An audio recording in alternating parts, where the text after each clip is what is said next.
ওয়ালাইকুম এভরিওয়ান, আশা করি সবাই ভালো আছি। আমরা লাস্ট ক্লাসে হচ্ছে গিয়ে তোমাদের আকরিক খনিজ এবং আকরিক থেকে ধাতু নিষ্কাশন করার যে 5টি ধাপ আছে সেই সম্পর্কে ধারণা দিয়েছিলাম। আজকে আমরা চেষ্টা করব এই 5টা ধাপের মধ্যে 2টা ধাপ পুরো ডিটেলসে আলোচনা করার। অর্থাৎ 1 নাম্বার যদি তুমি দেখো আকরিককে চূর্ণ বিচূর্ণ করা এবং 2 নাম্বার হচ্ছে আকরিকের ঘনীকরণ।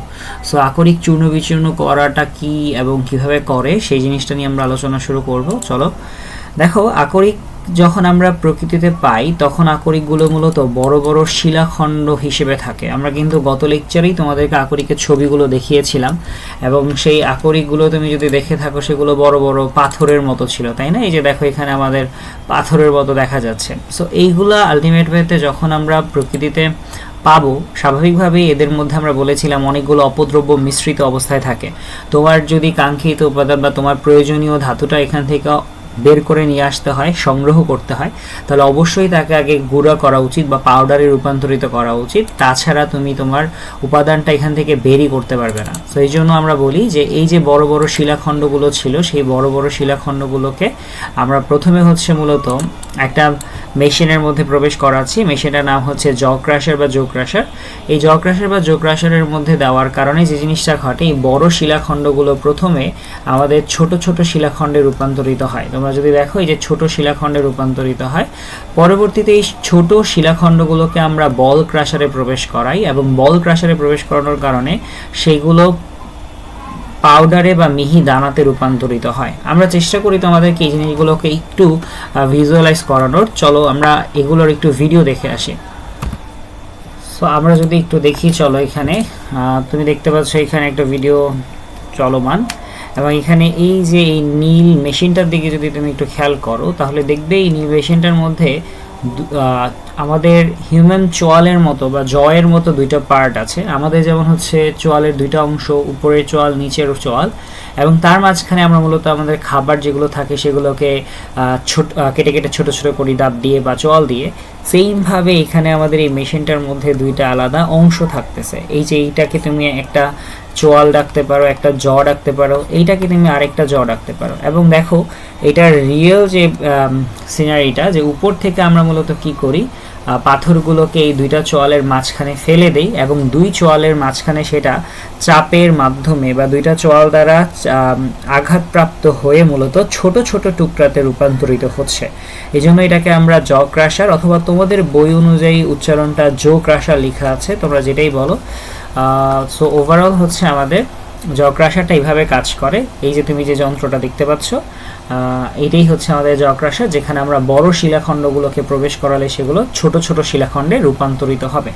আচ্ছা, তারপরে যে জিনিসটা হয়, এরপরে আমরা মূলত বল ক্রাশার ইউজ করি। সো বল ক্রাশারটা কি? বল ক্রাশারটা হচ্ছে, দেখো এখানে একটা রোলারের মতো স্ট্রাকচার থাকতেছে, একটা সিলিন্ডারের মতো স্ট্রাকচার বলা চলে। সেই সিলিন্ডারের ভিতরে হচ্ছে মূলত আমাদের অনেকগুলো আয়রন বলস থাকে। অনেকগুলো কি থাকবে? আয়রন বল থাকবে। তুমি দেখতে পাচ্ছ এই যে ব্ল্যাক কালারের যে কিছু বল আছে, এগুলো মূলত তারা বলতেছে এগুলো আমাদের আয়রন বল। এবং এই আয়রন বলগুলোর মাঝখানে মূলত কি থাকবে? আমাদের ছোট ছোট আকরিকগুলো থাকবে। তো অনেকটা এরকম যে ধরো এটা একটা আয়রন বল, এটা একটা আয়রন বল, এবং তার মাঝখানে তুমি মূলত ধরো তোমার আকরিকটাকে রাখলা। স্বাভাবিকভাবে আয়রন বলগুলো যেহেতু রোটেট করতেছে, গোল গোল ঘুরতেছে, তাহলে স্বাভাবিকভাবে সেগুলোর সাথে আমার যে আকরিকের টুকরা ছিল সেই আকরিকের টুকরা আঘাতপ্রাপ্ত হবে এবং সংঘর্ষে লিপ্ত হবে। সেই সংঘর্ষে লিপ্ত হওয়ার কারণে আমার যে আকরিকগুলো থাকবে সেগুলো হচ্ছে একেবারে পাউডারে কনভার্টেড হয়ে যাবে। তার মানে কি, এই যে আমাদের বল ক্রাশার বা বল মিল মেশিন যেটা থাকছে, এই মেশিনটার ভিতরে যখন আমরা ছোট ছোট আকরিকের টুকরোগুলো দিব, এক কথায় জ ক্রাশার থেকে আমাদের যে আকরিকগুলো বের হচ্ছিল, জ ক্রাশারের যে আউটপুট আসতেছিল ছোট ছোট টুকরাগুলো, সেই ছোট ছোট টুকরাগুলো যখন আমরা এই মেশিন বা বল ক্রাশারের ভিতরে প্রবেশ করাবো, সেখানে থাকা আয়রন বলের সাথে এই আকরিকগুলো আঘাতপ্রাপ্ত হয়ে ছোট ছোট দানায় রূপান্তরিত হবে। আশা করি আমি এটা বুঝাইতে পারছি। চলো আমরা আমার আগের জায়গায় ফেরত যাই। তাহলে আমরা এইখান থেকে এই পর্যন্ত মনে হয় বুঝাইতে পারলাম যে আমাদের কেন আকরিকগুলোকে গুঁড়া করতে হবে, এবং এই আকরিকগুলোকে গুঁড়া বা পাউডারে কনভার্টেড করে ফেলার পরে আমরা চলে যাব হচ্ছে নেক্সট স্টেপে। নেক্সট স্টেপটা হচ্ছে আমাদের আকরিকের ঘনীকরণ। গত লেকচারটাতে আমরা ঘনীকরণ শব্দটা তোমাদেরকে বোঝানোর চেষ্টা করেছিলাম যে একত্রীকরণ করার যে ব্যাপারটা সেটাই হচ্ছে মূলত ঘনীকরণ। আমাদের আকরিকের যে পাউডারগুলো তৈরি হলো সেই পাউডারগুলোতে যে শুধুমাত্র আমাদের কাঙ্ক্ষিত আকরিক থাকবে তা কিন্তু না। একটা এক্সাম্পল হিসেবে ধরো আমরা বক্সাইটের কথা বলতে পারি, অ্যালুমিনিয়াম অক্সাইড এবং 2 অণু পানি, এই যে আমাদের কাঙ্ক্ষিত আকরিক, এটার সাথে অনেক ধরনের অপদ্রব্য মিশ্রিত থাকতে পারে। ধরো এখানে ফেরিক অক্সাইড অপদ্রব্য হিসেবে থাকে, টাইটেনিয়াম অক্সাইড থাকে, ইভেন এখানে বালু থাকে। সো তাছাড়াও আরও অন্যান্য উপাদানও থাকতে পারে যেগুলো আমাদের প্রয়োজনীয় না, যেগুলো আমরা এখান থেকে এক্সট্র্যাক্ট করতে চাই না বা নিষ্কাশন করতে চাই না, কিন্তু সেগুলো তো প্রকৃতিতে মিশে থাকে। সো স্বাভাবিকভাবে এগুলো হচ্ছে আমাদের কি করতে হবে, বাদ দিতে হবে এবং সেখান থেকে আমাদের অ্যালুমিনিয়ামটাকে আলাদা করতে হবে। তাহলে এই যে এখানে থাকা এই অপদ্রব্যগুলোকে আলাদা করার যে প্রক্রিয়া সেটাকেই আমরা আকরিকের ঘনীকরণ নামে ডাকতেছি। এই উপাদানগুলোকে আলাদা করে শুধুমাত্র আমাদের যে আকরিক ছিল সেই আকরিকটাকে আলাদা করা তাদের থেকে, এই প্রক্রিয়াটাকেই ঘনীকরণ বা একত্রীকরণ বলে। তোমরা রিকল করতে পারো আমরা এরকম একটা এক্সাম্পল দিয়েছিলাম না, যে ক্লাসরুমে ভাবো যে তোমার কাছে কি আছে, বেঞ্চগুলো আছে বা ক্লাসরুমে স্টুডেন্টরা আছে এবং স্টুডেন্টগুলো কোথায় বসে, স্টুডেন্টরা হচ্ছে বেঞ্চে বসে। সো এই বেঞ্চগুলো থাকার কারণে হচ্ছে স্টুডেন্টদের মধ্যে একটা মিনিমাম ডিস্টেন্স থাকবেই, তাদের মধ্যবর্তী ডিস্টেন্সটা কী হবে, বেশি হবে। তাহলে তাদের ঘনত্বটা কী হবে, কম হবে না, কারণ তারা দূরে দূরে থাকতেছে। বাট যদি সামহাও তুমি এই বেঞ্চগুলোকে সরাই ফেলতা তাহলে স্টুডেন্টগুলো কিন্তু আরও গ্যাদার্ড থাকতে পারতো, এক জায়গায় আরও বসে থাকতে পারতো, বা তাদের মধ্যবর্তী দূরত্ব কমে গিয়ে তাদের ঘনত্বটা বেড়ে যেতে পারতো। সো যখন আমরা এই বেঞ্চগুলোকে সরাই ফেললাম, স্টুডেন্টদের যেমন ঘনত্ব বেড়ে গেল, তারা যেমন একত্রিত হতে পারলো, সেইমভাবে আমরা বলি যে এই বেঞ্চগুলোকে তুমি অপদ্রব্য কাউন্ট করতে পারো আর স্টুডেন্টদেরকে তুমি তোমার কাঙ্ক্ষিত আকরিক কাউন্ট করতে পারো। তাহলে যখন যখন তুমি আকরিক থেকে অপদ্রব্য আলাদা করে ফেলবে তোমার আকরিকগুলো ঘনীকরণ হবে, একত্রীকরণ ঘটবে। এই প্রক্রিয়াটাকে আকরিকের ঘনীকরণ বলে। অথবা তুমি যদি এক্স্যাক্ট এক্সাম্পল চাও, ধরো তোমাদের কাছে হচ্ছে এই যে আকরিকের পাউডার আছে, সো আকরিকের পাউডারগুলোর মধ্যে কিন্তু তোমার যে অপদ্রব্যগুলো থাকবে সেই অপদ্রব্যগুলোও মিশে থাকবে। স্বাভাবিকভাবেই সেই অপদ্রব্যগুলো কিন্তু আমার আকরিকের মাঝখানে একটা ফাঁকা জায়গা ক্রিয়েট করতেছে এবং আকরিকগুলোর মধ্যে দূরত্ব বৃদ্ধি করতেছে এবং তারা আসলে আমাদের জন্য অপ্রয়োজনীয়। তাহলে আমরা কি করি, সেই ভিতরে থাকা ধরো নীল কালারের যে বলগুলো দেখতে পাচ্ছ বা নীল কালারের যে গুঁড়াগুলো দেখতে পাচ্ছ, এগুলোকে আমরা কি করব, অপসারণ করব। এবং এগুলো যদি অপসারণ করে ফেলি তাহলে লাল কালারের যে উপাদানগুলো ছিল বা লাল কালারের যে গুঁড়া বা পাউডারগুলো ছিল তারা সবগুলো একত্রিত হয়ে যাবে। তাহলে এই প্রক্রিয়াটাই হচ্ছে মূলত আমাদের আকরিকের ঘনীকরণ। তাহলে আমরা বলে থাকি যে এই আকরিকের ঘনীকরণটা 4টা ভিন্ন ভিন্ন উপায়ে করা যায়, বা আমাদের বইগুলোতে অন্তত 4টা পদ্ধতির নাম উল্লেখ আছে। তুমি দেখতে পাচ্ছ প্রথম যে পদ্ধতিটা সেটাকে হাইড্রোলাইটিক পদ্ধতি রাখা হচ্ছে এবং আমরা লিখে রাখছি যে এই পদ্ধতিটা মূলত আমাদের অক্সাইড আকরিকের জন্য প্রযোজ্য। দ্বিতীয়টা যদি দেখো তাহলে ফেনা ভাসমান পদ্ধতি, এটা মূলত আমাদের সালফাইড আকরিকের জন্য প্রযোজ্য। এটা এখানে একটা টিকি হবে, সো সালফাইড আকরিকের জন্য প্রযোজ্য। এরকম করে আমরা যদি দেখি আমাদের কাছে আরও 2টা জিনিস আছে। একটা হচ্ছে আমাদের চৌম্বকীয় পৃথকীকরণ। চৌম্বকীয় পৃথকীকরণটা হচ্ছে সেই সকল পদার্থের জন্য প্রযোজ্য, সেই সকল আকরিকের জন্য প্রযোজ্য যে সকল আকরিকের মধ্যে চৌম্বকীয় উপাদান বা চৌম্বকীয় বৈশিষ্ট্য বিদ্যমান। এক্ষেত্রে লক্ষণীয় ব্যাপার, চৌম্বকীয় বৈশিষ্ট্যটা আকরিকের মধ্যেও থাকতে পারে অথবা অপদ্রব্যের মধ্যেও থাকতে পারে। আমরা যে প্রকৃতিতে আকরিকটা পাচ্ছি সেই আকরিকের মধ্যে তো অপদ্রব্যগুলো মিশে থাকে, তাহলে অপদ্রব্য অথবা কাঙ্ক্ষিত আকরিক এই দুইটার মধ্যে যে কোনো একটার যদি চৌম্বকীয় বৈশিষ্ট্য থাকে তাহলে আমরা এই চৌম্বকীয় পৃথকীকরণটা অ্যাপ্লাই করি। আরেকটা প্রক্রিয়া আছে, সেটা হচ্ছে আমাদের রাসায়নিক পদ্ধতি। রাসায়নিক পদ্ধতিটা কি? রাসায়নিক পদ্ধতিতে মূলত আমরা এমন একটা রাসায়নিক পদার্থ সিলেক্ট করি যে রাসায়নিক পদার্থটা অপদ্রব্য অথবা কাঙ্ক্ষিত আকরিক যে কোনো একজনের সাথে বিক্রিয়া করে তাকে দ্রবীভূত অবস্থায় রূপান্তরিত করতে পারে। তাকে কি করতে পারে? দ্রবীভূত অবস্থায় পরিণত বা রূপান্তরিত করতে পারে। তাহলে আজকে রাসায়নিক পদ্ধতিটাও তখনই অ্যাপ্লিকেবল যখন আকরিক এবং অপদ্রব্য এই দুইটার মধ্যে যে কোনো একটা উপাদান নির্দিষ্ট একটা রাসায়নিক পদার্থের সাথে বিক্রিয়া দিলেও অপর উপাদানটা ওই রাসায়নিক পদার্থের সাথে বিক্রিয়া প্রদর্শন করবে না। এই প্রত্যেকটা প্রসেস নিয়ে আমরা আবার ডিটেলস আলোচনা করব এখন, যে কিভাবে মূলত কোন পদ্ধতিটা আমরা অ্যাপ্লাই করি এবং কিভাবে এগুলো কাজ করে। আর আজকে এখন আমার প্রথম আলোচনার বিষয়বস্তু হচ্ছে হাইড্রোলাইটিক পদ্ধতি। হাইড্রোলাইটিক পদ্ধতি বোঝার জন্য প্রথমে আমরা এখানে একটা চিত্র রাখছি। এই যে ছবিটা তুমি দেখতে পাচ্ছ, একটা টেবল দেখতে পাচ্ছ, এটাকে রাখা হয় উইলফি টেবল। এই উইলফি টেবলটার মধ্যে উপরের যে অংশটা বা উপরি যে ভাগটা, সেখানে দেখা যায় যে খাঁজ কাটা অংশ থাকে। এই খাঁজ কাটা অংশটাকে আর একটু ভালো করে বোঝার জন্য আমরা নেট থেকে আরেকটা ছবি কালেক্ট করেছি। দেখো, এই যে এখান থেকে মনে হয় ব্যাপারটা বোঝা যাচ্ছে যে এখানে আসলে খাঁজ কাটা কাটা অবস্থায় কিছু জিনিস আটকে আছে। এই কিছু জিনিসটাই মূলত আমাদের আকরিক।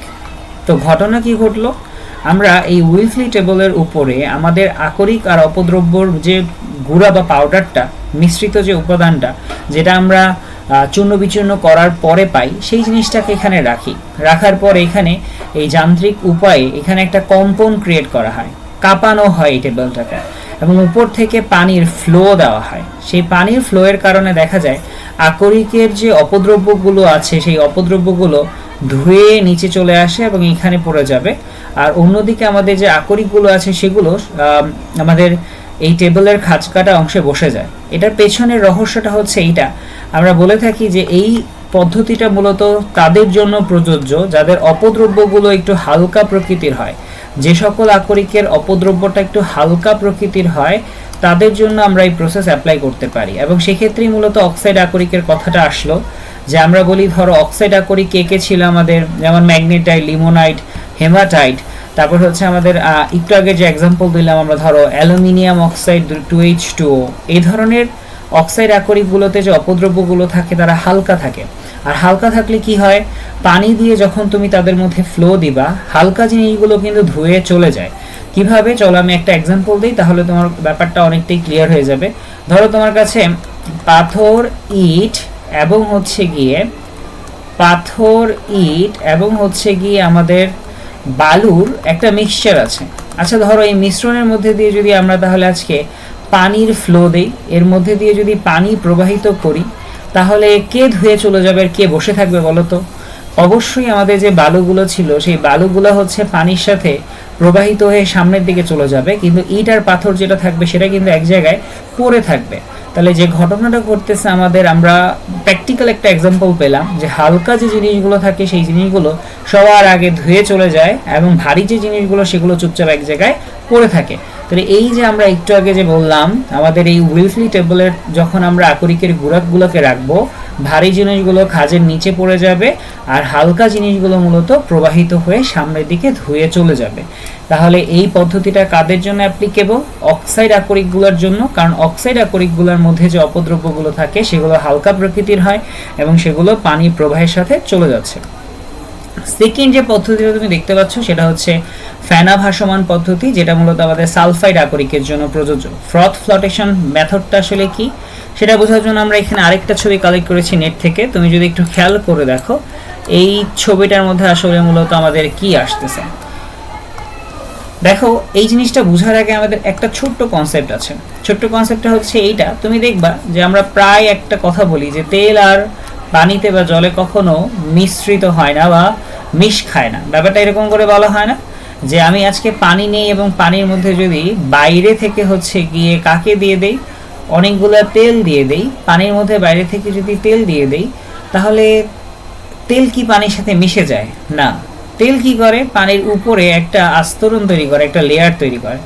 তুমি চেষ্টা করতে পারো তেলকে পানিতে মিশানোর, তুমি এখানে আলোড়ন তৈরি করতে পারো, তেল আর পানি মিশার যথেষ্ট চেষ্টা করবে, কিন্তু যখন তুমি নাড়ানো বন্ধ করে দিবা, কিছু সময় রেখে দিলে দেখবা তেলগুলো আবার উপরে ভাসতে থাকে এবং পানিটা আবারও নিচে পড়ে থাকে। তাহলে এরকম ঘটনা কেন ঘটতেছে? এরকম ঘটনা ঘটতেছে কারণ হচ্ছে তেল আর পানির বৈশিষ্ট্য মূলত আলাদা এবং তারা পরস্পরকে পছন্দ করে না, তারা পরস্পরকে আকর্ষণ করতে পারে না। তাহলে এখান থেকে বোঝা যায় যে পদার্থগুলো আসলে তাহলে দুই ধরনের হতে পারে। দুই ধরনের বলতে বোঝাচ্ছি আমরা যে এক ধরনের পদার্থ থাকবে যারা পানিকে পছন্দ করবে, অন্যদিকে আরেক ধরনের পদার্থ থাকতে পারে যারা মূলত তেলকে পছন্দ করবে। কারণ তেল আর পানির যে বৈশিষ্ট্য, তাদের বৈশিষ্ট্যটা একে অপরের বিপরীত। কারণ তেল আর পানি কি করতেছে না, নিজেদের মধ্যে মিশ্রিত হচ্ছে না। একটা ছোট্ট ব্যাপার তোমরা জানো কিনা, পড়ে থাকার কথা, যে একটা পদার্থ আরেকটা পদার্থের মধ্যে তখনই মিশ্রিত হয় যখন তাদের মধ্যবর্তী আকর্ষণের মানটা সমপর্যায়ের থাকে। তারা উভয় যখন পরস্পরকে একই আকর্ষণ বলে আকৃষ্ট করতে পারে, শুধুমাত্র তখনই তাদের মধ্যে মিশ্রণটা তৈরি হয়, তাছাড়া হয় না। তাহলে তেলের আর পানির আকর্ষণ যে সেম না, সেটাই এক্সাম্পল দ্বারা বোঝা গেল। এইখান থেকে আমরা পদার্থগুলোকেও দুই ভাগে ভাগ করে ফেলি। এক ধরনের পদার্থ আছে যারা পানিকে পছন্দ করবে এবং পানিকে পছন্দ করে, তাই তাদেরকে আমরা হাইড্রোফিলিক ডাকি। আরেক ধরনের পদার্থ আছে যারা পানিকে পছন্দ করে না, তাই তাদেরকে আমরা রাখি হচ্ছে হাইড্রোফোবিক। এখান থেকে হাইড্রোফিলিক শব্দটা মূলত ফাইল থেকে আসতেছে। ফাইল শব্দের অর্থ হচ্ছে টু লাভ, আর হাইড্রো শব্দের অর্থ তুমি জানো পানি। তাহলে যারা পানিকে পছন্দ করে তারা হচ্ছে মূলত আমাদের hydrophilic. On the other hand আমাদের যে হাইড্রোফোবিক পার্টটা আছে, ফোবিক শব্দটা তুমি পড়েছো, ফোবিয়া শুনেছো নিশ্চয়ই। তাহলে ফোবিয়া হচ্ছে ভয়, ওইখান থেকে তাহলে যারা পানিকে ভয় পায় তারা মূলত আমাদের হাইড্রোফোবিক। তাহলে আজকে পদার্থ কয় ধরনের দাঁড়ালো? এক ধরনের পদার্থ যারা পানিকে পছন্দ করে তারা হয়ে যাবে হাইড্রোফিলিক। আরেক ধরনের পদার্থ থাকবে যারা তেলকে পছন্দ করে, যারা পানিকে পছন্দ করে না, তাদেরকে আমরা ডাকবো হাইড্রোফোবিক। আজকে যখন আমরা বললাম আমরা তেল ফেনা ভাসমান পদ্ধতি সালফাইড আকরিকের জন্য প্রয়োগ করি, সালফাইড আকরিকগুলো ছিল হচ্ছে জিঙ্ক ব্লেন্ড, জিঙ্ক সালফাইড। তারপর হচ্ছে আমাদের আমরা যদি বলি সিন্নাবার ছিল অথবা গ্যালেনা ছিল। সো এইগুলা, এই উপাদানগুলো মূলত আমাদের কাকে পছন্দ করবে? এদের পছন্দ হচ্ছে তেলকে, এরা পানিকে পছন্দ করে না, এরা পানিতে মিশে যেতে পারে না। এগুলো মূলত আমাদের হাইড্রোফোবিক উপাদান। সো আজকে তুমি যখন একটা ট্যাঙ্কের মধ্যে বা একটা পাত্রের মধ্যে ধরো আকরিকের গুঁড়াগুলোকে রাখবা বা পাউডারগুলোকে রাখবা, সেই আকরিকের গুঁড়াগুলো রাখার পরে যখন তুমি এখানে পানি দিবা, অ্যান্ড পানি দেওয়ার পরে সেখানে বাইরে থেকে তুমি তেল দিবা, দেওয়ার পরে তুমি যদি সামহাও এখানে এই মিশ্রণটাকে মিশ্রিত করতে পারো বা আলোড়ন ঘটাতে পারো তেল, পানি আর আকরিক, তাহলে যে জিনিসটা ঘটবে, আকরিকের মধ্যে থাকা আমার কাঙ্ক্ষিত উপাদান জিঙ্ক সালফাইড, লেড সালফাইড অথবা কপার চালকোসাইড, যেটাই বলি না কেন, এগুলো খুব সুন্দর করে পানি থেকে দূরে গিয়ে তেল দ্বারা সিক্ত হতে শুরু করবে, কারণ তারা তেলকে পছন্দ করে। তেলকে যদি তারা পছন্দ করে তাহলে খুব স্বাভাবিকভাবে তারা পানির সাথে মিশতে চাইবে না, তেলের দ্বারা তারা মূলত ভিজে যাবে এবং তেলের সাথে মূলত খুব ভালো করে মিশ্রিত হয়ে যাবে। যখন তেল দ্বারা তারা মিশ্রিত হয়ে যাবে, আমরা জানি তেল পানির উপরে লেয়ার তৈরি করে, তখন তারা পানির উপরে ফেনা তৈরি করে ভাসমান অবস্থায় থেকে যাবে। এই যে দেখতেই পাচ্ছ এই অংশটাতে, এই যে অঞ্চলটা, এটাতে কিন্তু আমাদের কি হলো, তেল এর সাথে সালফাইড আকরিকগুলো ভাসমান অবস্থায় আছে, তেলের সাথে সালফাইড আকরিকগুলো ভাসমান অবস্থায় আছে। এবং এইখান থেকে উল্লেখযোগ্য ব্যাপার, পানিটা কেন দরকার? এই আকরিকগুলোর মধ্যে কিছু উপাদান থাকবে যারা তেলকে পছন্দ করবে না, যেগুলোকে আমরা অপদ্রব্য রাখতে পারি। এরা আবার পানিকেও পছন্দ করে না। পানিকে পছন্দ করে না বলতে পানির সাথে তারা মিশে থাকতে পারে না, পানির সাথে মিশে না থাকতে পারে তারা তলানিতে অদক্ষিপ্ত হয়। তাহলে তারা অদক্ষিপ্ত হয়ে গেল এবং আমার যে কাঙ্ক্ষিত উপাদানটা ছিল সেটা তেলের সাথে ফেনা তৈরি করে উপরে ভাসমান থাকলো। আমরা চাইলেই এখন উপরে থাকা ফেনাগুলোকে আলাদা করে ফেলতে পারবো এবং কাঙ্ক্ষিত উপাদানটাকে আলাদা করে ফেলতে পারবো। আর অদক্ষিপ্তর মধ্যে আমাদের কি থাকে, অপদ্রব্যগুলো থেকে যায়, সেগুলো আমরা আলাদা করে ফেলতে পারবো। এখান থেকে একটা স্ট্রর মতো যে স্ট্রাকচার দেখতে পাচ্ছ, আমরা আলোড়ন বা আন্দোলনের কথা বলছি, মানে এই যে মিশ্রণটাকে আমাদের আলোড়িত করতে হবে, মিশ্রিত করতে হবে। ইন্ডাস্ট্রিতে এই প্রসেসটা মূলত বাতাস দ্বারা করা হয়, কম্প্রেসড এয়ার দ্বারা মূলত এই প্রসেসটা অ্যাপ্লাই করা হয়। এইখান থেকে বাতাস প্রবেশ করার কারণে এইখান থেকে বাতাসগুলো বের হয়ে মূলত তেল, পানির এগুলোর মধ্যে একটা মিশ্রণ ঘটায় অথবা হচ্ছে সেখানে একটা আলোড়ন ঘটায়। আশা করি বুঝাতে পারছি যে সালফাইড আকরিকগুলোর জন্য আমরা ফেনা ভাসমান পদ্ধতি বা ফ্রথ ফ্লোটেশন মেথড কেন অ্যাপ্লাই করতেছি, কারণ সালফাইড আকরিকগুলোর পানিকে অপছন্দ বা তেলকে পছন্দ। তেলকে যেহেতু সে পছন্দ করে, তাই সে পানির মধ্যে যাওয়ার পরেও যখন তার মধ্যে তেল দেওয়া হয় সেখান থেকে তেলের সাথে সিক্ত হয়ে যায় এবং তেলের সাথে উপরের লেয়ারে ভাসতে থাকে। আর অন্যদিকে আমার যে অপদ্রব্যগুলো ছিল সেগুলো বেশিরভাগই পানির নিচে তলানিতে পড়ে যায় অথবা পানি দ্বারা দ্রবীভূত অবস্থায় থাকবে। তখন আমরা উপর থেকে আমাদের কাঙ্ক্ষিত উপাদানগুলোকে আলাদা করে ফেলতে পারবো। তাহলে আমরা ফেনা ভাসমান পদ্ধতি বুঝে যাওয়ার পরে আমাদের 3 নম্বর পদ্ধতি হচ্ছে চুম্বকীয় পৃথকীকরণ পদ্ধতি। আর চুম্বকীয় পৃথকীকরণ পদ্ধতিটা আসলে কি, তুমি যদি খেয়াল করো চুম্বকীয় পৃথকীকরণ পদ্ধতিটা তখনই অ্যাপ্লিকেবল হবে যখন আমার আকরিক এবং অপদ্রব্য এই দুইটা উপাদানের মধ্যে যে কোনো একটা উপাদানের চুম্বকীয় বৈশিষ্ট্য থাকবে। তুমি দেখে থাকবে, তোমরা চুম্বক নিয়ে প্রায় সময় খেলাধুলা করেছো আশা করি, এবং সেই চুম্বকগুলো শুধুমাত্র লোহা বা লোহা জাতীয় যে পদার্থগুলো থাকে তাদের বডিতে খুব স্ট্রংলি অ্যাটাচড অবস্থায় থাকে। কিন্তু চুম্বক নিয়ে তুমি প্লাস্টিকের মধ্যে বা কাগজের মধ্যে বা অন্য কোনো জায়গায় দিলে তুমি দেখবে যে সেই জিনিসটা কি করতে পারছে না, অ্যাট্রাক্ট করতে পারছে না। তার মানে প্রকৃতিতে তাহলে উপাদান দুই ধরনের, যদি সহজ ভাষায় জেনারেলাইজ হইতে বলতে চাই, একদল হচ্ছে যারা চুম্বক দ্বারা অ্যাট্রাক্টেড হয়, আরেক দল হচ্ছে যারা চুম্বক দ্বারা অ্যাট্রাক্টেড হয় না বা আকৃষ্ট হয় না। তো যদি আমাদের আকরিকের গুঁড়াটার মধ্যে এমন উপাদান থাকে যে উপাদানগুলো চুম্বক দ্বারা অ্যাট্রাক্টেড হবে এবং একই সাথে এমন উপাদান যদি থাকে যেগুলো অ্যাট্রাক্টেড হবে না, তখনই আমরা এই প্রসেসটা অ্যাপ্লাই করতে পারি। এই প্রসেসটার একটা চিত্র যদি আমরা দেখি, তুমি দেখতে পাচ্ছ এখানে দুইটা রোলার আছে, দুইটা রোলার মূলত গোল গোল এখানে ঘুরতে থাকবে। এই যে এইটা এবং এইটা, এই যে দুইটা হচ্ছে আমাদের রোলার, দেখাই আছে নন ম্যাগনেটিক রোলার আর ম্যাগনেটিক রোলার। ম্যাগনেটিক রোলার বলার পেছনের কারণ হচ্ছে এইখানে এই রোলারটার মধ্যেই মূলত ম্যাগনেট রাখা হয়েছে। এবং এখানে কনভেয়র বেল্ট মানে হচ্ছে তোমরা দেখে থাকবে প্রায় সময় তোমরা যখন বিভিন্ন শপিং মলে বা বিভিন্ন গুরুত্বপূর্ণ জায়গায় যাও, তখন এরকম কনভেয়র বেল্টের মধ্যে দিয়ে তোমাদের ব্যাগগুলোকে পাস করানো হয়। আমি জানি না তোমরা দেখেছো কিনা, দেখার কথা। সো এই বেল্টগুলো কিন্তু কি করতে থাকবে, রোটেট করতে থাকবে রোলার দ্বারা। তার মানে প্রসেসটা হচ্ছে অনেকটা এইরকম যে এইভাবে গোল গোল ঘুরতে থাকবে এবং ঘুরে ঘুরে মূলত কি করবে, এইখানে থাকা আকরিকগুলোকে সামনের দিকে নিয়ে যাবে। এবং এটা হচ্ছে আমাদের ইনপুট চেম্বার, যেখান থেকে আমরা আকরিকের গুঁড়াগুলোকে ইনপুট দিচ্ছি, সেটা কনভেয়ার বেল্টের দিকে সামনের দিকে যাচ্ছে। সামনের দিকে যাওয়ার পরে এখানে থাকা আকরিক এবং অপদ্রব্যগুলোর মধ্যে যেইটা ম্যাগনেটিক প্রপার্টিজ বিশিষ্ট বা যেটা চুম্বক ধর্ম আছে, সেই জিনিসটা এখানে থাকা ম্যাগনেটিক রোলার দ্বারা অ্যাট্রাক্টেড হয়ে এই পাত্রে এসে পড়ে যাবে। ভাই চুম্বকের বৈশিষ্ট্যকে একটা উপাদানকে নিজের দিকে টেনে নেওয়া, তাহলে যেগুলো চুম্বকীয় বৈশিষ্ট্য সেগুলো কি করবে, রোলারের কাছাকাছি পড়বে। অন্যদিকে যাদের মধ্যে চুম্বকীয় বৈশিষ্ট্য নেই তারা কোথায় যাবে, তাদের তো একটা ভেলোসিটি থাকবে, তাদের তো একটা বেগ থাকবে। কনভেয়ার বেল্টের মধ্যে যখন তারা যাচ্ছে, সেই ভেলোসিটির কারণে তাদের একটু সামনের দিকে এগিয়ে পড়া উচিত। তো তারা সামনের দিকে এগিয়ে কোথায় পড়ে যাচ্ছে, আমাদের ঠিক এই অংশটাতে আলাদা হয়ে যাচ্ছে, অর্থাৎ এই কালেক্টরে এসে পড়তেছে।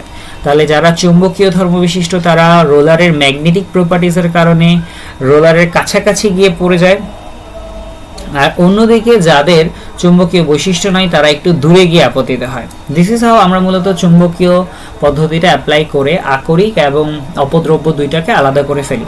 তোমাদের বইয়ের মধ্যে দুইটা এক্সাম্পল দেওয়া আছে, একটা হচ্ছে ক্রোমাইটের এক্সাম্পল FeOCr2O3, এটা আমাদের চুম্বকীয় ধর্ম বিশিষ্ট আকরিক, এবং এটা হচ্ছে ক্রোমিয়ামের আকরিক।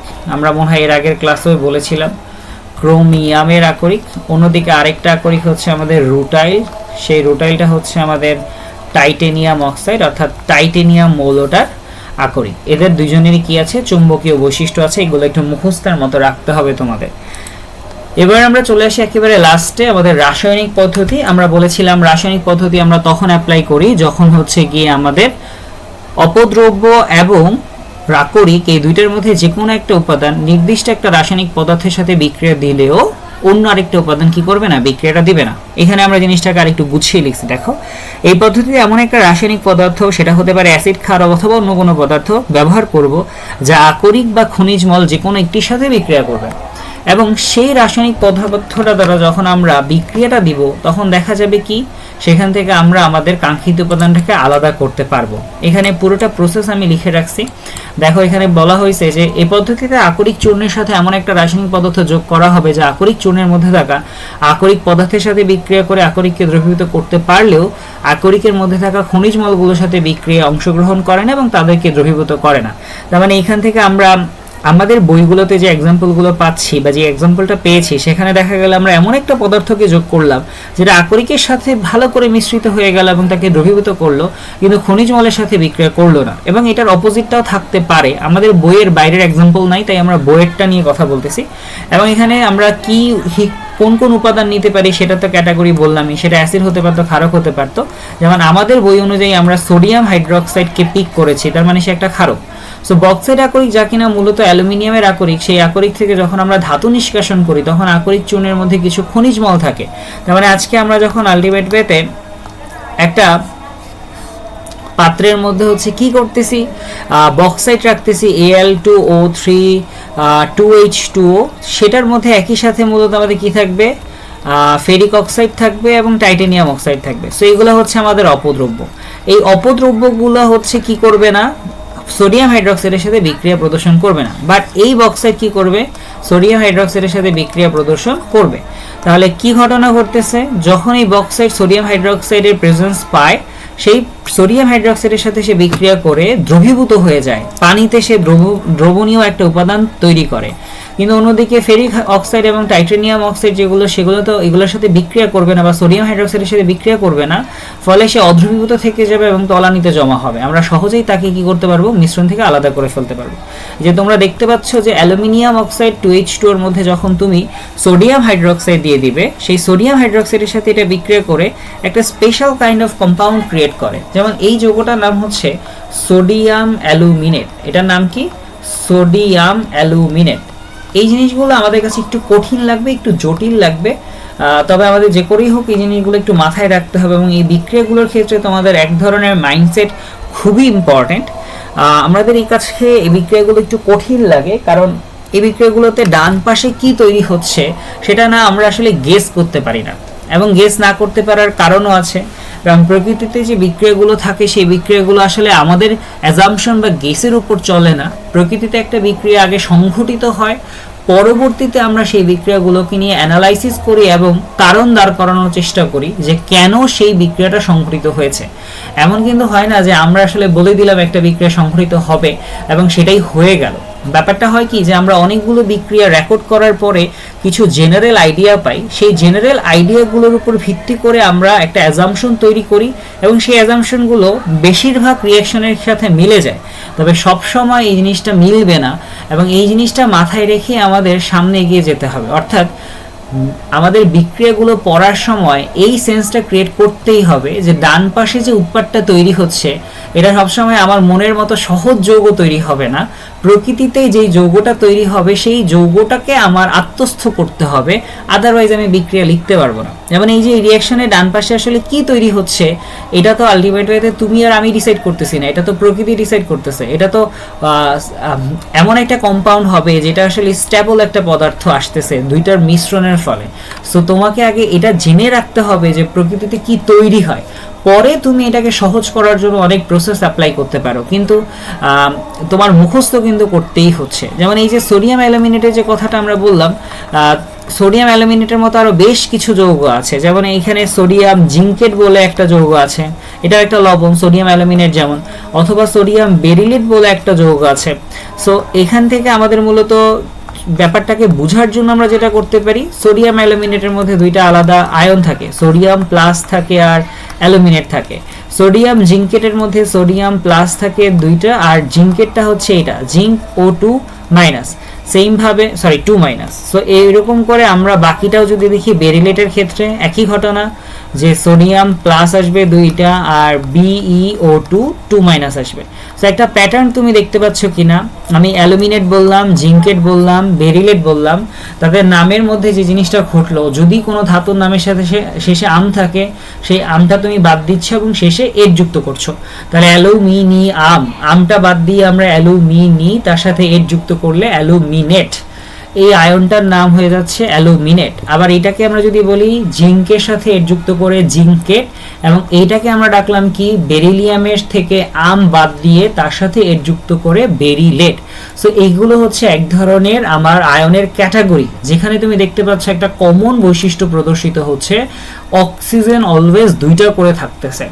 সো যখন যখন আমাদের আজকে অ্যালুমিনিয়াম অক্সাইডের মতো উপাদানগুলো সোডিয়াম হাইড্রোক্সাইডের সংস্পর্শে আসে তখন তারা সোডিয়াম অ্যালুমিনেট বানায়, যখন যখন আমার কাছে থাকা জিঙ্ক অক্সাইড কি করবে, সোডিয়াম হাইড্রোক্সাইডের সাথে বিক্রিয়া দিবে, তখন তখন তারা সোডিয়াম জিঙ্কেটের মতো উপাদান বানাবে। যখন যখন আমার কাছে বেরিলিয়াম অক্সাইডের মতো উপাদান থাকবে এবং সেটা সোডিয়াম হাইড্রোক্সাইডের সাথে বিক্রিয়া দিবে, তখন তখন সে সোডিয়াম বেরিলেট বানাবে। তার মানে এগুলো একটা নির্দিষ্ট প্যাটার্নে চলে আসতেছে, তোমাকে এই প্যাটার্নটা যে করেই হোক মাথায় রাখতে হচ্ছে। তো আমরা আসলে বাকি এক্সাম্পলগুলো তো দেখবো না, আমাদের বইতে ওই এক্সাম্পলগুলো নাই। আমাদের টার্গেট হচ্ছে শুধুমাত্র সোডিয়াম অ্যালুমিনেটটাকে যে করেই হোক তোমার মাথায় রাখতে হচ্ছে, এবং আমি সেই জিনিসটাকে সহজ করতে গিয়ে সিমিলার টাইপ অফ আরও কিছু এক্সাম্পল তোমার সামনে প্রেজেন্ট করলাম, যে এই যে কম্পাউন্ডগুলো আসলে কখন কখন আসে। তাহলে সোডিয়াম অ্যালুমিনেট কখন আসলো, কেন আসলো, ওই যে আমাদের ওই প্যাটার্ন ফলো করে, যে সোডিয়াম হাইড্রোক্সাইডের সাথে অ্যালুমিনিয়াম অক্সাইড, জিঙ্ক অক্সাইড বা বেরিলিয়াম অক্সাইড যখন আমরা রিয়াকশন দিচ্ছি, তখন আসলে আমাদের সোডিয়াম অ্যালুমিনেট, সোডিয়াম জিঙ্কেট বা সোডিয়াম বেরিলেটের মতো উপাদান প্রকৃতিতে পাওয়া যায়। এই জিনিসটা তুমি যখন ফিল করতে শুরু করবা, এই জিনিসটা যখন তোমার কাছে পরিচিত লাগবে, তখন এই বিক্রিয়াটা মুখস্থ করাটা অনেক সহজ হয়ে যায়। আচ্ছা, এইবার আমরা যদি একটু খেয়াল করে দেখি যে এখানে সমতাকরণটা কিভাবে ঘটতেছে। সমতাকরণটা বোঝার জন্য আমরা যদি দেখি, এখানে অ্যালুমিনিয়াম ছিল 2টা, তাই কিন্তু তুমি এখানে সামনে 2 রাখছো। এই 2 রাখতে গিয়ে তোমার সোডিয়াম হয়ে গেছে 2টা, যার কারণে তোমার এখানে সামনে 2 দ্বারা গুণ করতে হয়েছে। তাহলে অ্যালুমিনিয়াম 2টা, সোডিয়াম 2টা মিলে গেল। তোমার কাজ কি এখন, বাকি পুরোটা যৌগ বা পুরো 2টা যৌগের মধ্যে দেখা যে এই 2টা বাদে ছিল কি কি। তুমি এখানে দেখো অক্সিজেন আছে 3টা, হাইড্রোজেন আছে হচ্ছে 4টা। আচ্ছা, এখানে আবার অক্সিজেন আছে, তাহলে 2 গুণ আকারে আছে, তার মানে আরো 2টা অক্সিজেন এখানে ছিল। তাহলে এখানে আমি একটা ভুল করছি, এখানে অক্সিজেন না হাইড্রোজেন হবে, 2H2 মানে হাইড্রোজেন। তাহলে এখানে 5টা অক্সিজেন ছিল, এখানে হাইড্রোজেন ছিল 4টা। এখানে দেখো এই যে 2 গুণ হওয়ার কারণে অক্সিজেন এখানে আরো 2টা আছে, তাহলে মোটমাট অক্সিজেন ছিল 7টা। আর এই 2 এর কারণে হাইড্রোজেন আছে আরো 2টা, তাহলে হাইড্রোজেন মোটমাট ছিল 6টা। আমি কিন্তু সোডিয়াম আর অ্যালুমিনিয়ামের সংখ্যা মিলাই ফেলছি, বাকি আছে আমাদের অক্সিজেন আর হাইড্রোজেনের সংখ্যা। খেয়াল করো, এর মধ্যে 4টা অক্সিজেন অলরেডি চলে গিয়েছে কোথায়, এই যে 2O2। তাহলে এই 4টা অক্সিজেন কিন্তু তুমি খরচ করে ফেলছো, বাকি আছে 3টা। ভাই 3টা অক্সিজেন আর 6টা হাইড্রোজেন, তুমি খেয়াল রাখো পানি বানাইতে অলওয়েজ 2টা হাইড্রোজেন আর 1টা অক্সিজেন লাগে। তাহলে আজকে 6টা হাইড্রোজেন আর 3টা অক্সিজেন কি বানাবে, সামনে 3 দিয়ে দিলে হাইড্রোজেন সংখ্যা 6টা এবং অক্সিজেন 3টা, এই যে এখানে 3 অণু পানি তৈরি হলো। তাহলে দেখো সমতাকরণ করা যায়, সমতাকরণ করা যায় যদি তুমি ডান পাশে কি প্রোডাক্ট তৈরি হচ্ছে সেটা মাথায় রাখতে পারো। তার মানে তোমার যদি এইটা না জানা থাকে, এই যে অ্যালুমিনিয়াম অক্সাইড আর হচ্ছে গিয়ে সোডিয়াম হাইড্রোক্সাইড যদি বিক্রিয়া অংশগ্রহণ করে, এরা বিক্রিয়া করে যে সোডিয়াম অ্যালুমিনেট বানাবে, তুমি যদি এটা মুখস্থই না রাখতে পারো, তাহলে তোমার সমতাকরণ কিন্তু ভেস্তে যাবে। কারণ সমতাকরণ কঠিন না, তোমাকে আগে জানতে হয় ডান পাশে প্রোডাক্ট কি আসবে। তুমি যদি এই প্রোডাক্টটা মাথায় রাখতে পারো, তাহলে বাকিটা তুমি এমনি সাজাতে পারবা। কিভাবে, এই যে দেখো আমরা এখানে বললাম অ্যালুমিনিয়াম 2টা, তাই তুমি এখানে 2 দিবা, এই 2 এর জন্য সোডিয়ামের সামনে 2 দিবা, আর 2 দেওয়ার পর এখানে ওভারঅল অক্সিজেন আর হাইড্রোজেনের সংখ্যাটা একবার গুনতে হচ্ছে তোমার। তাহলে একবার যদি তুমি এটা গুনে ফেলো, তাহলে দেখবা একটু আগে যেটা বুঝাইলাম যে 3 অণু পানি আমাদের তৈরি হওয়া ছাড়া আর কোনো উপায় নাই। আশা করি ক্লিয়ার হয়েছে এই রিঅ্যাকশনটা। এখান থেকে আমরা বললাম যে এই যে সোডিয়াম অ্যালুমিনেট তৈরি হইলো, এটা পানিতে দ্রবীভূত অবস্থায় থাকতে পারে, কিন্তু তার মধ্যে থাকা অন্যান্য যে অপদ্রব্যগুলো ছিল, ফেরিক অক্সাইড এবং টাইটেনিয়াম অক্সাইড, সেগুলো অনেক আগেই তলানিতে পড়ে যায়। এই যে দেখো, তাহলে আমরা যখন এই মিক্সচারটাতে বা আকরিকের এই পাউডারটাতে বাইরে থেকে সোডিয়াম হাইড্রোক্সাইড অ্যাড করি, সেই সোডিয়াম হাইড্রোক্সাইড আমার অ্যালুমিনিয়াম অক্সাইডের সাথে বিক্রিয়া করে সোডিয়াম অ্যালুমিনেট তৈরি করতে পারলেও এই মিশ্রণে থাকা ফেরিক অক্সাইড এবং টাইটেনিয়াম অক্সাইডগুলো অধক্ষিপ্ত হয়ে নিচে তলানি তৈরি করে। এই যে অধক্ষিপ্ত হয়ে নিচে তলানি তৈরি করার কারণে আমরা এই অধক্ষেপটাকে খুব সহজে আলাদা করে ফেলতে পারবো আমাদের এই দ্রবীভূত সোডিয়াম অ্যালুমিনিয়াম অক্সাইড থেকে। আর যখন আলাদা হয়ে যাবে, আমরা কিন্তু একটা কাজ বাড়ায় ফেলছি। কি, আমাদের টার্গেট ছিল অ্যালুমিনিয়াম নিষ্কাশন করা, কিন্তু আমরা অ্যালুমিনিয়ামের সাথে একটা অনাকাঙ্ক্ষিত উপাদানকে যোগ করে ফেলছি এবং সেটা ছিল সোডিয়াম। তাহলে যে করেই হোক এই সোডিয়ামকে কি করতে হবে, আলাদা করতে হবে। তারা একটা উপায় বের করলো, তারা বললো এই সোডিয়াম অ্যালুমিনেটেড মিক্সচারের মধ্যে পানি অ্যাড করা অবস্থায় তুমি যদি হিট দাও, হিট দিলে দেখবা যে সোডিয়াম অ্যালুমিনেট থেকে সোডিয়ামটা আলাদা হয়ে যাবে এবং অ্যালুমিনিয়ামটা আলাদা হয়ে যাবে। কিভাবে আলাদা হবে, আবারও একই কথা, তোমার ডান পাশে কি প্রোডাক্ট আসতেছে এটা মুখস্থ ছাড়া কোনো উপায় নাই। সোডিয়াম অ্যালুমিনেট যখন পানি সংস্পর্শে আসে, সেখান থেকে অ্যালুমিনিয়াম হাইড্রোক্সাইড আসে এবং সোডিয়াম হাইড্রোক্সাইড আসে। কিভাবে আসবে তুমি যদি একটু খেয়াল করে দেখো, আমরা এই জিনিসটাকে সহজে বোঝানোর জন্য যে কাজটা করতে পারি, তোমার সোডিয়াম ছিল একটা, অ্যালুমিনিয়াম ছিল একটা, এখানে অক্সিজেন ছিল 2টা, তাহলে অক্সিজেন 2টাকে একটু টার্গেট করো। আর 2H2 যদি বলি, তাহলে এখান থেকে আমাকে বলো হাইড্রোজেন কয়টা আছে। হাইড্রোজেন আছে 4টা, 2 আর 2 গুণ হয় তাই 4টা, আবার অক্সিজেনের সাথে 2 গুণ করলে আরো 2টা, তাহলে এখানে 2টা অক্সিজেন, এখানে 2টা অক্সিজেন, মোটমাট আছে 4টা অক্সিজেন। চারটা হাইড্রোজেন 4টা অক্সিজেন যদি তুমি মিলিয়ে ফেলো তাহলে সেখান থেকে তুমি কি পাবা, একটা অক্সিজেন আর একটা হাইড্রোজেন মিলে একটা হাইড্রোক্সাইড আসে। তাহলে 4টা হাইড্রোজেন আর 4টা অক্সিজেন মিলে বানাবে কি 4টা হাইড্রোক্সাইড। বুঝিও আমার কাছে 4টা হাইড্রোজেন ছিল, আমি 4টা হাইড্রোজেন এখানে রাখলাম, আর অক্সিজেন ছিল কয়টা, এখানে ছিল 2টা আর উপরে ছিল কয়টা 2টা। তাহলে 2টা মিলে কত হবে, মোটমাট 4টা অক্সিজেন। তাহলে 4টা হাইড্রোজেন আর 4টা অক্সিজেন মিলে বানাবে কি 4টা হাইড্রোক্সাইড। এই 4টা হাইড্রোক্সাইড থেকে অ্যালুমিনিয়াম একাই খেয়ে ফেলবে 3টা। কারণ কি, কারণ অ্যালুমিনিয়ামের চার্জ কি ছিল 3+, তাহলে তার জন্য অক্সাইড কয়টা লাগে, তার জন্য অক্সাইড লাগে 3টা। অন্যদিকে আরেকটা অক্সাইড চলে যাবে, হাইড্রোক্সাইড চলে যাবে মূলত সোডিয়ামের কাছে। তাহলে একটা অ্যালুমিনিয়াম 3টা হাইড্রোক্সাইডের সাথে যুক্ত হলো, আরেকটা সোডিয়াম একটা হাইড্রোক্সাইডের সাথে যুক্ত হলো। লক্ষণীয় ব্যাপার, এখানে থাকা তৈরি হওয়া অ্যালুমিনিয়াম হাইড্রোক্সাইড সলিড অবস্থায় থেকে যায় পানিতে, আর অন্যদিকে সোডিয়াম হাইড্রোক্সাইড পানিতে খুব সুন্দর করে দ্রবীভূত হয়। তাই আমরা এখান থেকে খুব সহজেই আমাদের যে অদক্ষিপ্ত সোডিয়াম অ্যালুমিনিয়াম হাইড্রোক্সাইড ছিল সেটাকে আলাদা করে ফেলতে পারি ছাঁকার মাধ্যমে, এবং দ্রবীভূত সোডিয়াম হাইড্রোক্সাইডটা আমাদের আলাদা হয়ে যায়। তাহলে বিক্রিয়ার কারণে আমাদের অ্যালুমিনিয়াম হাইড্রোক্সাইড তৈরি হলো এবং অ্যালুমিনিয়াম হাইড্রোক্সাইড অদ্রবীভূত অবস্থায় তলানিতে পড়ে গেল। কিন্তু এখানেও ঝামেলা, তুমি দেখবে যে আকরিক থেকে ধাতু নিষ্কাশন করার যে 3 নাম্বার ধাপটা ছিল, সেই 3 নাম্বার ধাপে আমরা বলেছিলাম যে ধাতুগুলোকে আমাদের অক্সাইডে রূপান্তর করতে হয়। কিন্তু একটু আগে তুমি যে সমাধানটা খুঁজলে, অর্থাৎ অ্যালুমিনিয়াম নিষ্কাশন করতে গিয়ে তুমি যখন হিট দিলে সোডিয়াম অ্যালুমিনেটে, তখন অ্যালুমিনিয়াম হাইড্রোক্সাইডে মূলত অক্সাইড আকারে ছিল না। এই যে নামেই তো বললাম সে অ্যালুমিনিয়াম হাইড্রোক্সাইড ছিল। তাহলে এখন কি করতে হবে, তারা তৃতীয় একটা স্টেপ অ্যাপ্লাই করলো। তারা বললো তুমি যদি অ্যালুমিনিয়াম হাইড্রোক্সাইডের মধ্যে বাইরে থেকে হিট দাও 1100 ডিগ্রি সেলসিয়াস তাপমাত্রায়, তাহলে সেখান থেকে আমরা দেখতে পারবো সেটা অ্যালুমিনিয়াম অক্সাইডে রূপান্তরিত হয় এবং পানি অপসারিত হয়। তাহলে এখানে ক্লিয়ারলি দেখা যায় যে অ্যালুমিনিয়াম যখন যখন অক্সাইড বানাবে, কিভাবে বানাবে, 2টা অ্যালুমিনিয়াম 3টা অক্সিজেনের সাথে যুক্ত হয়, এবং কেন হয় সেটা তো তোমরা জানো। এখন তাহলে এই যে 2টা অ্যালুমিনিয়াম যখন আসলো, আচ্ছা জানো কিনা এই জিনিসটা আমি একটু ক্লিয়ার করে আবার বলে দিই। ধরো অ্যালুমিনিয়ামের চার্জ 3, ধরার কিছু নাই, মানে তুমি জানো যে অ্যালুমিনিয়ামের চার্জ অলওয়েজ কি হয় 3+ হয়, আর অক্সিজেন কি হয় 2-। তাহলে এই দুইজন যৌগ বানানোর সময় কি হয়, অক্সিজেনের মাথায় থাকা চার্জটা অ্যালুমিনিয়ামের পাশে বসে, এবং অক্সিজেন লেখার পরে অক্সিজেনের পাশে কি বসবে 3 বসবে, কারণ 3টা কার মাথায় ছিল, অ্যালুমিনিয়ামের মাথায় ছিল। অর্থাৎ যৌগ গঠন করার সময় আমরা মূলত চার্জগুলোকে কি করি, এক্সচেঞ্জ করি। তাই তোমাদের অবশ্যই যৌগ গঠন করা শিখতে হইলে আমাদের আয়নগুলোর চার্জগুলো মুখস্থ রাখতেই হবে। আচ্ছা, আমরা যদি আবার ফেরত যাই যে বিক্রিয়াটাতে, তাহলে সমতাকরণ কি হলো, উত্তর হচ্ছে না। এখানে অ্যালুমিনিয়াম 2টা, তাহলে স্বাভাবিকভাবেই তোমার এইখানে 2 দিতে হবে। আর যখন তুমি এইখানে 2 দিবে তখন কি হবে, অ্যালুমিনিয়ামের সংখ্যা মিলে গেল কিন্তু অক্সিজেন হাইড্রোজেনের সংখ্যা মিলল না। এখানে 2 থাকার কারণে এই 3-এর সাথে এই 2 গুণ হচ্ছে, তাহলে ওভারঅল অক্সিজেন দাঁড়াবে হচ্ছে 6টা এবং হাইড্রোজেন দাঁড়াবে হচ্ছে 6টা। তোমরা বুঝো কি না, কারণ আমরা এই জিনিসগুলো কিন্তু সব গুণাকারে পাই। এখানে থাকা 2 অক্সিজেনের সাথে গুণাকারে, এই 3ও গুণাকারে, তাহলে 2 × 3 করলে 6 হবে। অক্সিজেন 6টা, হাইড্রোজেন 6টা। তার মধ্যে তুমি অলরেডি 3টা অক্সিজেন কিন্তু হারাই ফেলছো। কোথায় চলে গেছে, এই যে এখানে, এই যে এখানে। তাহলে আমাদের আজকে অ্যালুমিনিয়ামের সংখ্যা ঠিক হয়ে গেল এবং অক্সিজেন 3টা এখানে চলে গেল। অক্সিজেন থাকলো বাকি 3, আর হাইড্রোজেন আছে মোটমাট 6টা। তুমি একটু আগেও দেখছো যে 6 হাইড্রোজেন আর 3 অক্সিজেন মিললে কয় অণু পানি তৈরি হয়, 3 অণু পানি তৈরি হয়। এই 3 হচ্ছে আমরা এখানে দিয়ে দিলাম। সো এইভাবে মূলত আমাদের রাসায়নিক পদ্ধতিটা অ্যাপ্লাই করা হয়।